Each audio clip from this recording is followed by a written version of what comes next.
Hey friends, Natalie Hunsaker here with another painting in my Isaiah's Imagery series. We've often heard that when life hands you lemons, make lemonade, which is a good quote, unless you're using rotting lemons, right?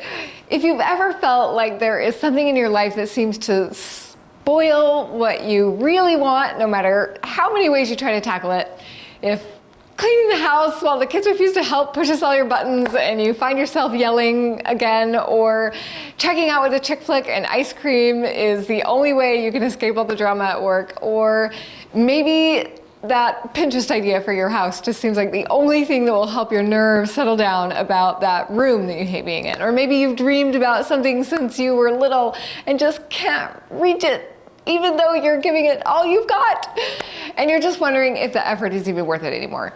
Then you know what I mean with that rotting lemon. Friends, Isaiah 57 had so many great answers for me and helped me just to ditch my own rotting lemon so that I could enjoy the sweetness of life that was waiting for me all along. If you can relate, then this painting is for you.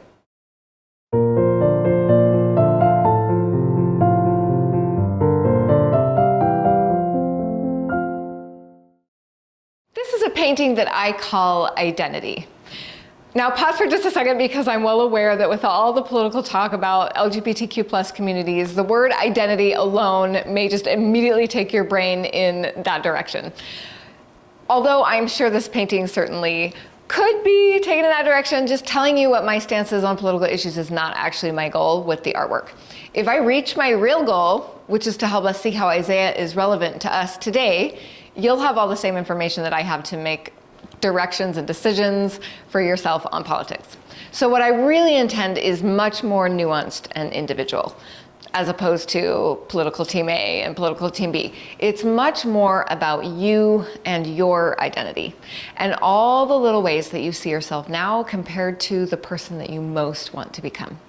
So hang in there with me, because the lessons that I have learned in connection with this Isaiah topic has just led to one of my own personal top 5 greatest phases of healing, and really one of the most noticeable, immediate increases of personal peace that I have experienced.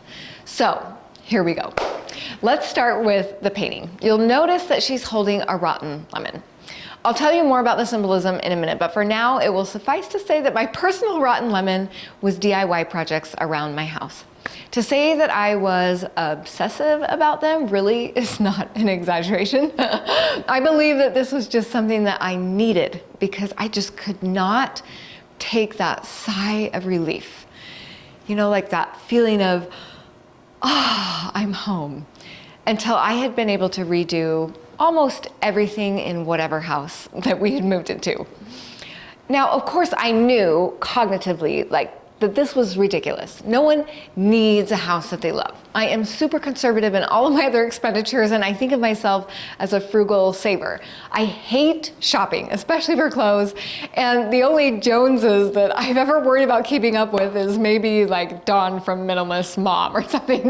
But despite this, I still had this deep, inexplicable drive to just create this beautiful home that I had envisioned in my head.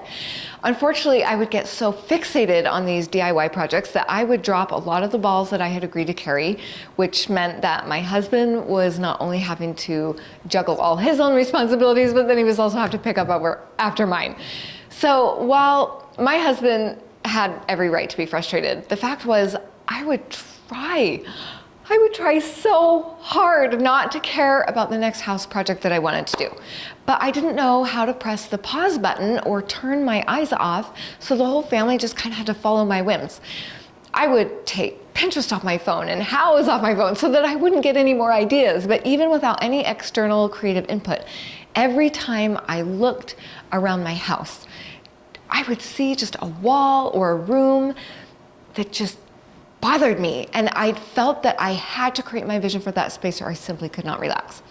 So after 16 years and 8 different houses, I'd experienced total elation at seeing my vision come to life, followed again by just stressing about the next project for the next house that we were in, or finally sighing relief that all the projects were done in this house and I was finally home, only to immediately begin worrying about the next house that we were going to be moving to. And it would just start the process all over again. So my husband and I had both just had enough of the roller coaster. So I found the perfect solution. If we could just build our forever home and never move again, which was finally an option when my husband was cleared to work remotely, then I could feel settled once and for all. And I could stay that way, right? I was convinced that it was the only thing that would work. Not only would I get to choose the design and the colors, which would save me having to repaint every room or redo all the trim, but I'd also finally get a studio space. After looking at hundreds of homes, every time we moved, I had never once found a house that had an extra room with a door, please, that fit the needs of my studio and the needs of my family. So I had just always had to keep my easel in a corner of the living room. And if we built, I told my husband we could pick the lot and we could get the right light, the north windows, please, and design the studio portion from the ground up. And this was gonna be so much better than having my 3 kids frequently poking their fingers in my wet paint. Or one time I even had a neighbor who painted a giant streak of red across a finished painting. So the only catch was this. The studio would also be the main driver of the cost of the house. So everything about the extra square footage, the lot, the overall ceiling height, in short, like all the most expensive parts of building the home were because of my studio. So I'm just hoping that you can get a vision here, how I really believe this house was the solution to all my woes. Like, it was a dream come true. My husband was so super patient and supportive, even to consider it. And I think he deserves some kind of badge of honor, by the way, for his patience with all my particulars. So although my husband had a fair share of skepticism that it would be this cure that I thought it would be, and rightfully so, it turned out, we both felt surprisingly good about going ahead with the build. We knew we'd be a little tighter than we'd ever allowed ourselves to be in our frugal past, but I was sure that all my anxiety and house angst would just finally be solved. So, since I got to choose the colors, the style, the countertops, the fireplace, it was only gonna take me just that first year or so to put on all my personal finishing DIY touches, and then once these little projects were over, it would be over. And I would finally have the sanity and focus and attention for all the other things that I had put on the back burner behind my DIY projects. I could finally just relax in my forever home, right? Well, if you've ever built a house, I bet you're already laughing. You already know the answer is wrong, very, very wrong. For starters, after all the contracts were signed and decisions of the floor plan and colors were all finalized, we were getting ready to move. I got pregnant with baby number 4, a caboose that would be 7 years younger than my next youngest. So the perfect plan I had of a master on the main and all my big kids upstairs suddenly had me scrambling to just figure out where on earth I was gonna put my baby. And while the master closet worked for a short time, it became clear that the money that I had set aside for finishing my studio space in the basement was just gonna have to be reshuffled to pay for building an additional bedroom and bathroom downstairs instead. So the money earmarked for little DIY projects too, like the kitchen backsplash and the mudroom cabinetry, like all that got reassigned to buy new baby stuff since I had given mine away a long time ago. Then, a few months after the baby was born, COVID hit and wood prices skyrocketed, which meant that finishing that basement with the urgent additional bedroom got so expensive it was pretty much everything that we had to spare from our savings. So, not only was money much tighter now than we had planned, but even time to do DIY projects was also just totally off the table. I was in the middle of a large multi-year art project that wasn't gonna go slow down for a while. I had originally planned that all my kids would be in school and I'd have time during the day to work on my art project and then time in the evenings on weekends to do my DIY stuff, but all those hours just completely disappeared. And then some, with a new baby plus all the kids home for COVID. So on top of that, I had to add inflation, on all of our regular expenses, and suddenly I just realized I had hit the perfect storm. Like finances, baby, art project, COVID, like I had nothing to spare, nothing. And I just had to face my anxiety about unfinished spaces. I simply had no other options. So like my blank canvas of a new build house with all my big empty walls, it was just gonna stay that way for a long time. And if I did not get comfortable, if I couldn't learn to live with my visual discomfort, and soon I was gonna go absolutely crazy. So the only way that I figured I could tackle this was to do some major soul searching. Although I'd asked myself why this felt like such a need versus a want in the past before, like even though it was obvious to like my conscious mind that it was a want only, I hadn't found any helpful insights yet. But the more I dug inward, the more I began to see that I genuinely believed with all of my heart that I was, to the core, a DIY creator. And it wasn't just me or the good memories I had with my dad, tiling and caulking and painting when I was a little girl.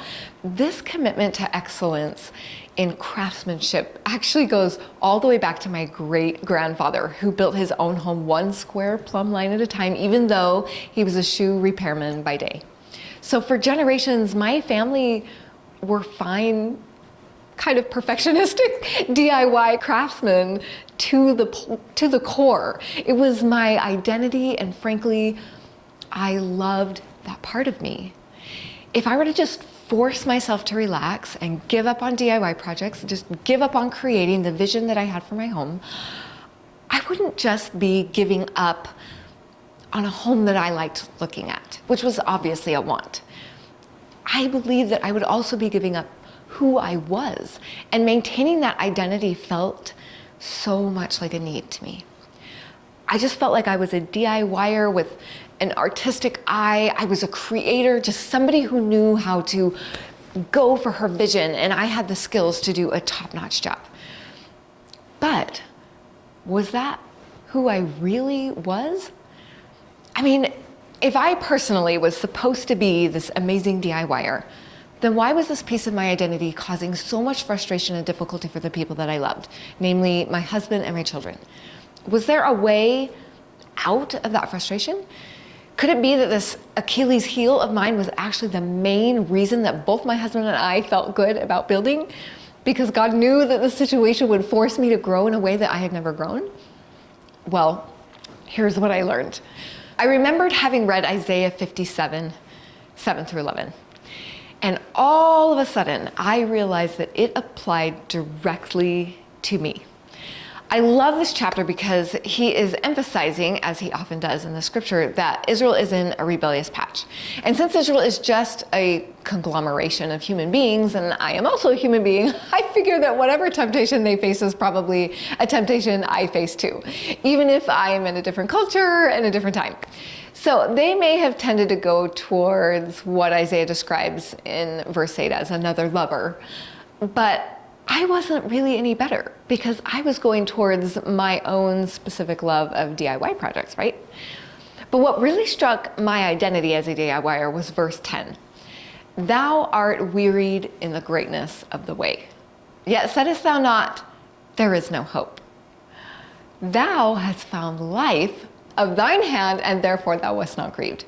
Or in modern Natalie translation, you are wearing yourself out, girl, but you are not bothering to give it up.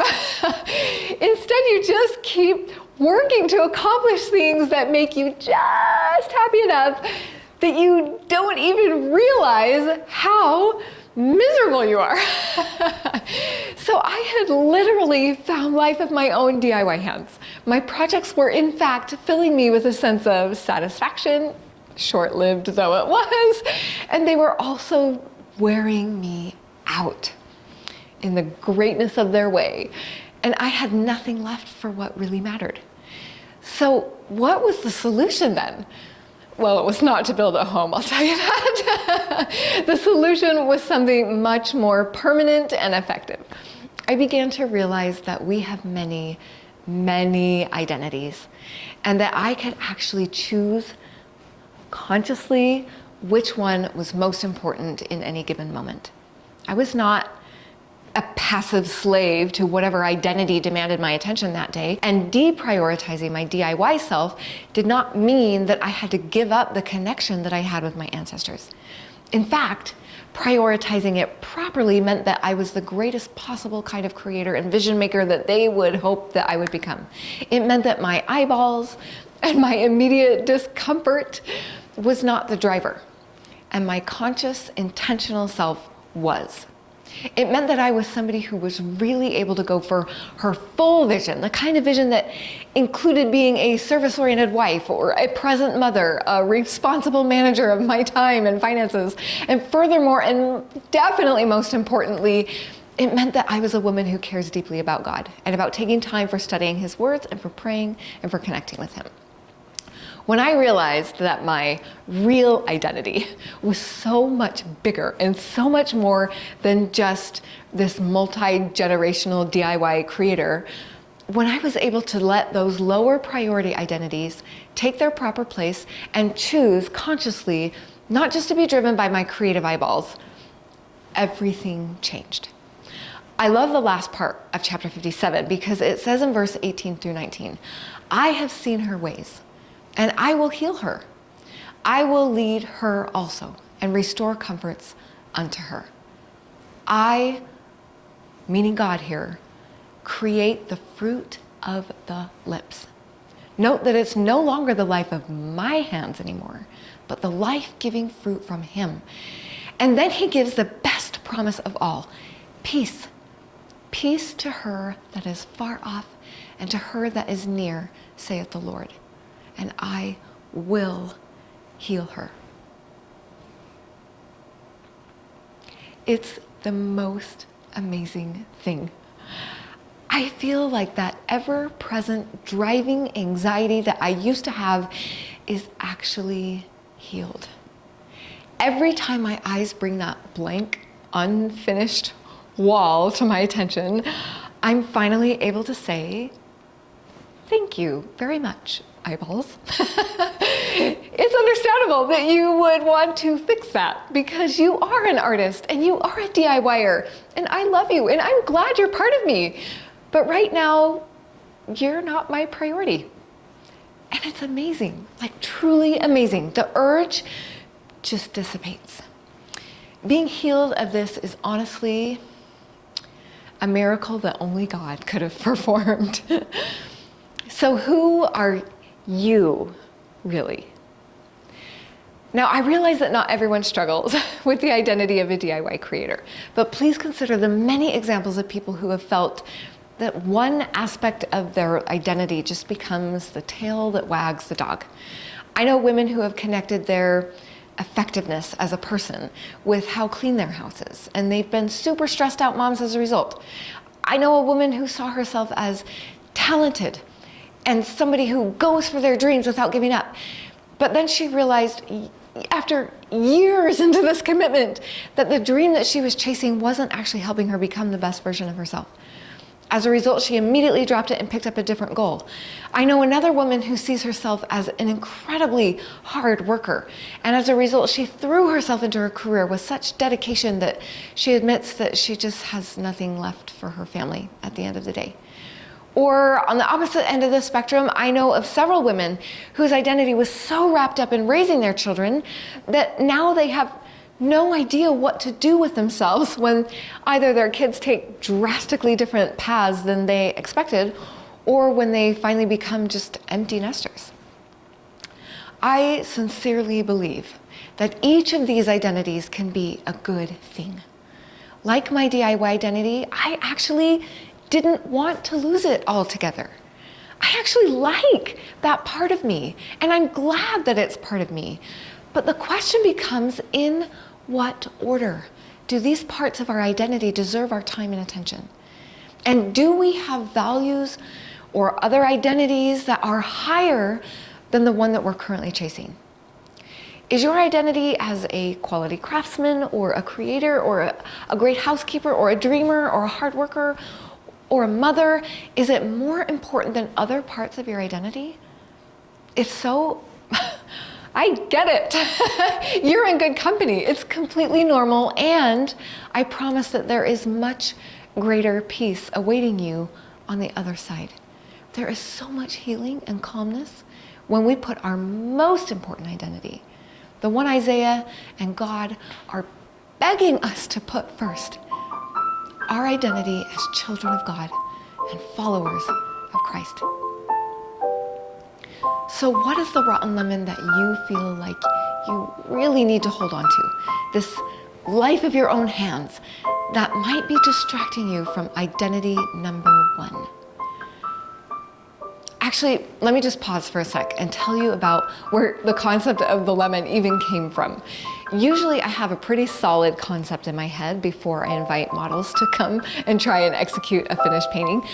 I tell the model what to wear, what to do, how to pose, but like in this case, I actually had zero ideas, but I felt this strong desire to have one particular model come. And I knew that I needed to act fast because she was moving in the next few weeks. So when I explained what I was trying to create and I asked what she thought I could do to represent this phrase, "Thou hast found life of thine hand," she asked, "Do you have any rotting fruit? Like a rotten lemon or something?" And by miracles like, how often do you just have a rotten lemon in your fridge? I did. I had a rotten lemon in my fridge. So even today, years after hiring this model, I just feel like I'm continually learning from the symbol that she invited me to consider. In our culture, we're always talking about making lemonade out of lemons, right? But lemonade from a rotten lemon would have an awful taste at best and may make you sick at worst. So what is the difference between making lemonade from a fresh or rotting lemons? Timing. Or in other words, priorities, right? Notice the lighting too. It's a spotlight. It feels like great light, but if you've ever been in a spotlight, you know how blinding it can be.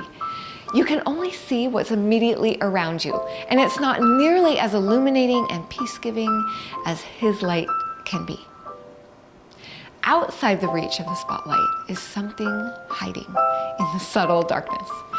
She has a large rock weighing her down. It is super heavy, unnecessary, and whenever she tries to make any real progress, the effort drains all the energy out of her. Get rid of it. Now I have time and attention for things that are most important. My God, my husband, my children, and my paintings, in that order. And when all is well, I might still sneak in a little DIY project here and there. But the reason that my paintings are more important at this point in my life than my DIY projects is because up to now, my DIY stuff has just been a blessing for me and my own eyeballs, right? But on the other hand, the goal of my artwork is and has always been to bless other people besides just myself. I do need daily reminders of this though. Otherwise I know I'm at risk of being carried away by temptation. So that is why I hang this painting right outside my master bedroom, visible from the kitchen where I spend the majority of my time. Every time I come in and out of my room or I'm working in the kitchen, I'm able to consider what happens when my priorities get upside down. If anything else threatens to disrupt my highest goals, I simply stop in front of this painting and I consider who I really am and what I most want to create. And I ask myself, what is my highest identity? If you would like a reminder of this lesson for your life, and like me, you need a constant reminder to keep your most cherished priorities at the top of your list, then I invite you to click the link and purchase a print. If you'd like to dive deep with me, there is so much more that we could talk about. We could discuss all of the various places where Isaiah helps us find ways to keep our different identities in check. I would invite you to click that link too. Until then, please consider subscribing so we can continue to fall in love with Isaiah together and find his words understandable and relatable. I can't wait to see you next time.